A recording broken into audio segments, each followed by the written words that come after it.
Hunters on solar for endgame activities are generally not the first option for majority of players. It's usually void.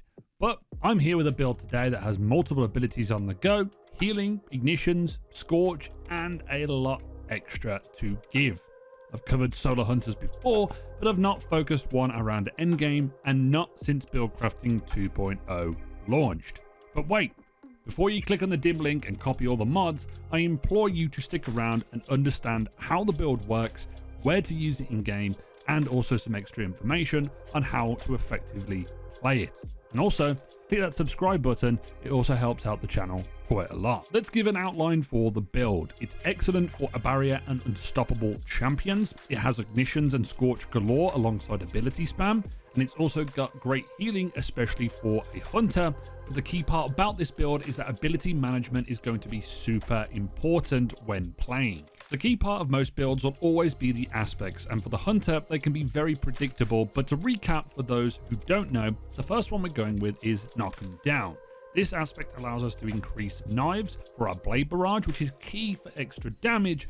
But also the best part of this aspect is when you become radiant, any kill that you get with a throwing knife will fully refund that energy, meaning throw knives.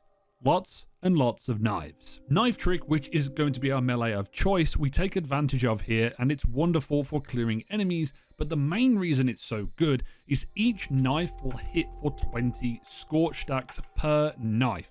And this will increase further with Ember of Ashes to 30 stacks per knife hit. For reference, it takes 100 scorch stacks to ignite a target, so if you hit 2 of these fans, you'll be able to get 1 ignition. More on this later. Our second aspect is on your mark. The reason this is here is purely for the extra fragment slots, which means we can get 5 in total. But to give it a quick look, precision final blows and activating your class ability gives reload and handling buffs to you and your fire team. So overall, they're a pretty good selection for the aspects. But the key part about this build is firebolt nades. You can get 2 of these thanks to the Rain of Firebolts artifact mod. But that's not it. Remember those scorch stacks we spoke about just a moment ago? Yeah, they can take up to 50 scorch stacks whenever being used thanks to the Flare Up artifact mod. Usually they only do 20 stacks, but with this mod equipped, you have firebolt nades that now do 50 stacks and also get a +10 bonus with Ember of Ashes. And it gets even better. If you direct impact an enemy, you get 80 stacks plus an extra 10 if you have Ember of Ashes equipped as well. So that's 90 scorched stacks, meaning 2 grenades equals 1 ignition, or 1 grenade and 1 knife spin has the potential to ignite almost immediately. And oh yeah, you can do this twice thanks to our chosen exotic, which makes this build come together quite nicely: Ophidia Space.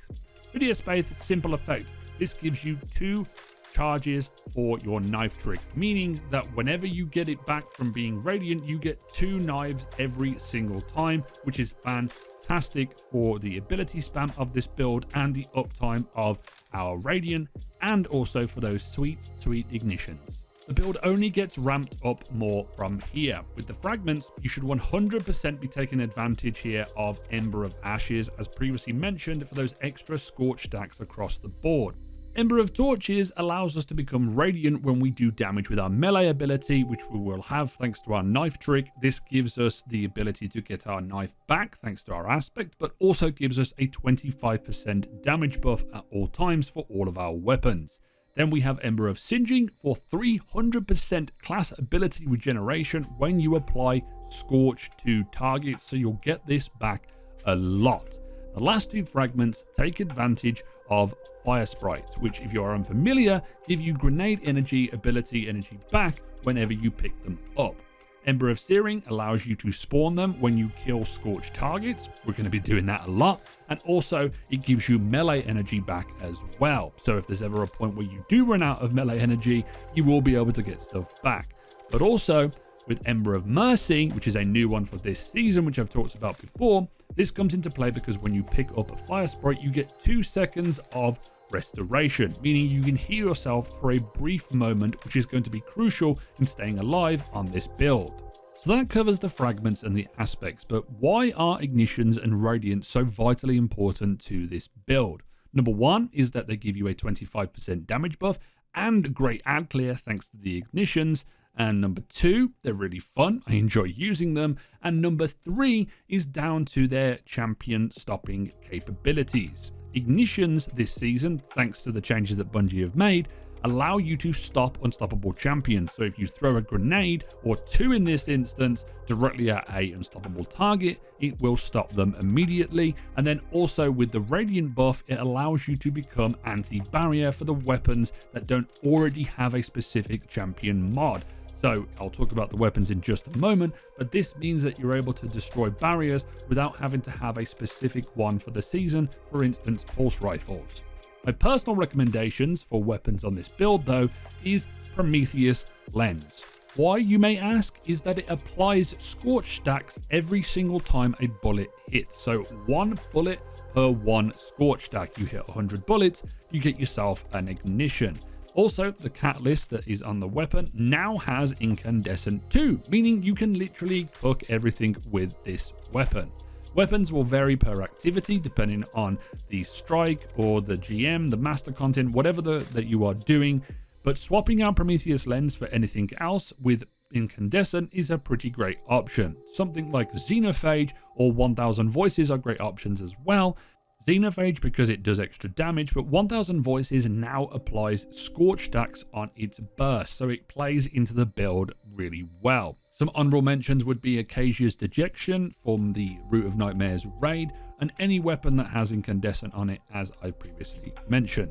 With all that out of the way, let's jump into the mod manager and talk about the mods. Jumping into the mod manager screen, the most important artifact mods that I think are going to be here are the ones that we've mentioned. Rain of Firebolts and also Flare Up. I won't really talk about them too much more, but we also have Solar Surge, which collecting a fire sprite gives you an armor charge. This is going to be very key as well. And then also Bricks from Beyond will be great if you want to generate yourself a bunch of ammo if you're using a void heavy weapon or void weapons in general, but I wouldn't really recommend it unless you're using a void heavy.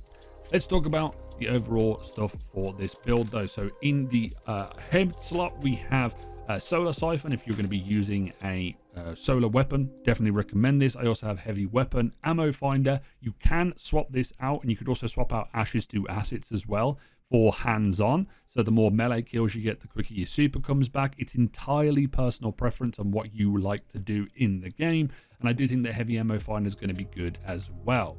In our arm slot, we have Heavy Handed, which is your powered melee final blows, create orbs of power alongside firepower as well. This is going to be very good. And then we also have Bolstering Detonation, which is grants class ability energy when you cause damage with your grenade. This is key because you want to get our class ability back all the time, just in case. On top of that, we have our chest piece, which has all of the resistances on. You can swap these out depending on what you need to do for a specific activity. And then for our legs, I have one solar weapon surge. This gives us a 10% boost to our solar weapons. You can ultimately drop this if you wanted to and just go with stacks on stacks to play into our yellow mod that we have on our class ability. But I also have recuperation, which you can double up on. And also I have innovation, which allows us to reduce the cooldown of our orb of power, or reduce of our cooldown on our grenades. But yeah, I'm just sticking with the solar weapon surge for now, purely because I want to get a little bit of bonus damage. And then on our bond, 100%, you want to make sure you have Reaper, which is your class ability. After you use it, you're able to spawn a orb of power when you get a kill with any weapon. We also have Bomber here, which reduces your grenade cooldown when using your class ability. And then we have Utility Kickstart, because this is going to be good, especially if you have some leftover armor charges, to be able to get a majority of your class ability back at all times, so you'll have it up all the time. This is the reason why when we look at my stats, I have max resilience for that damage reduction, max discipline for our grenades. I also have max on our, well, I have 7 on our recovery. I have 46 on our mobility, and I also have 47 on our strength. We're going to be able to bypass the strength and the mobility with all of our mods. But let's talk about my final thoughts and tips on the build. So my final thoughts on this build are: this is 100% an anti-barrier and unstoppable champion destroyer. having ignitions ready to go and radiant up pretty much all the time is going to be a key part of this build, and you will have to pay attention to your ability management on higher level activities, pretty much in GMs and masters at this point. The only thing that's great about that is, though, that things won't die, which means your scorch stacks and ignitions will apply a lot easier and become more common, because a lot of times in activities where the enemy's health pool is quite low, things just tend to die before you even get to see the ignitions happen, which is a little bit unfortunate. But in higher end content, you get to see it a lot more. I highly recommend giving this build a go and seeing if you can get the hang of it, because it is a lot of fun when you get it going. And I'm going to be trying this out with GMs later on in the season, and I think it will absolutely shred when the surges line up as well. But as always, this video has been helpful and you enjoyed this build, please make sure you leave a like on the video, subscribe down below, check out the dim link in the description if you've stayed this far in the video, and also leave a comment on what you think the best solar build is currently in the game. And as always, turn on that notification bell. And this has been Jimbo, and I'll see you guys next time.